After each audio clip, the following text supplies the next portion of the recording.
चालू घडामोडी IMP प्रश्न पहिला. कारगिल युद्धातील वीरांना श्रद्धांजली म्हणून भारतीय लष्कराने खालुबर युद्ध स्मारक कोठे उभारले आहे?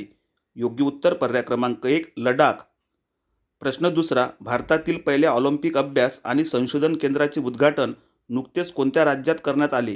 योग्य उत्तर पर्याय क्रमांक 3 गुजरात.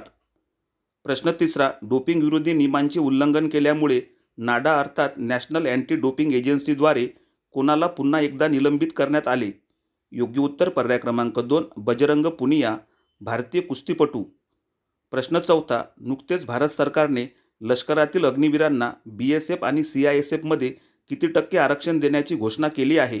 योग्य उत्तर पर्याय क्रमांक 4 10%.